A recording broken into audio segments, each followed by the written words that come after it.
বান্দরবানের লামায় পাহাড়িদের বাড়িঘরে অগ্নিসংযোগে জড়িত সন্দেহে 4 জনকে আটক করেছে পুলিশ।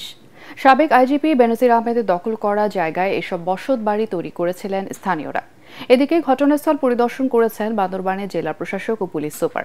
এ ঘটনায় নিন্দা জানিয়ে দোষীদের দ্রুত গ্রেফতারের নির্দেশ দিয়েছেন পার্বত্য চট্টগ্রাম বিষয়ক উপদেষ্টা। বান্দরবান প্রতিনিধি মিনারুল হকের পাঠানো রিপোর্ট জানাচ্ছেন জাহিদুল আলম। বিগত আওয়ামী লীগ সরকারের আমলে ক্ষমতার দাপট দেখিয়ে পাহাড়ি বাঙালিদের জমি দখল করায় সিদ্ধহস্ত ছিলেন সাবেক আইজিপি বেনজির আহমেদ।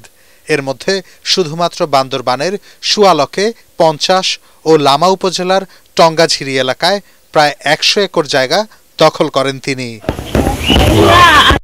5 আগস্ট গণ অভ্যুত্থানের পর সুয়ালক এলাকার 25 একর জায়গা প্রশাসন দখলে নিয়ে সিলগালা করে দেয়, আর টঙ্গাঝিরিতে নিজেদের জায়গা পুনর্দখল করে নতুন পাড়া গড়ে তোলে 19টি ত্রিপুরা পরিবার।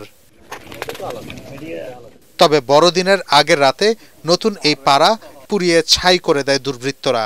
প্রার্থনার জন্য পাড়ার সবাই যখন পাশের এলাকায়, তখনই আগুন লাগায় নাশকতাকারীরা। এই ঘটনার পর থেকেই আতঙ্ক ছড়িয়েছে আশেপাশের পাড়াগুলোতেও।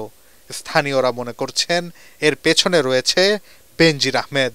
24 তারিখে আমরা ব্রিজে করতে গেছিলাম, এই সময় শুরু করছে, পুরা সব পুড়ে গেছে। বেলা 3টার সময় এসে কিন্তু ওরা হুমকি দিচ্ছে, যে হুমকি দেওয়ার পরে কিন্তু আপনাদের গড়পুর বা এই যেরকম পুড়ে দেবো, এরকম যদি না সেরে যদি না যায়, এরকম না যাইলে কিন্তু গড় পুড়ে দেবো এরকম বলে কিন্তু এতে থানা জিডি করে রাখছে।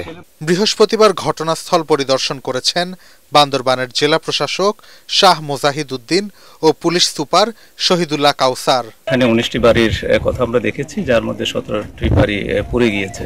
তো এটুক প্রাথমিকভাবে আমরা দেখতে পেয়েছি। এখানে একটি মামলা হয়েছে, 4 জন অলরেডি ইতিমধ্যে ধৃত হয়েছে। তো আমরা এটি কি কারণে হয়েছে এটির তদন্তের বিষয় আসলে বেসিক্যালি। তারপরও আমরা চেষ্টা করছি দ্রুততার সাথে যেন এই বিষয়টি বেরিয়ে আসে এবং এই বিষয়টি আসলে কঠোর হাতেই দমন করা হবে। এই মামলা এবং এই ঘটনা যেটা ঘটেছে, এটা আমরা সর্বোচ্চ ভাবে এটা আমরা পুলিশ প্রশাসন, জেলা প্রশাসন উভয়ই আমরা এটা শক্তভাবে এটা দেখব।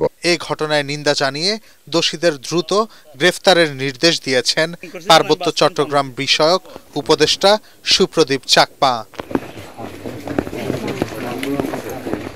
দোষীদের গ্রেফতারে আইন শৃঙ্খলা বাহিনীর অভিযান অব্যাহত রয়েছে। Bureau report, ATN Bangla.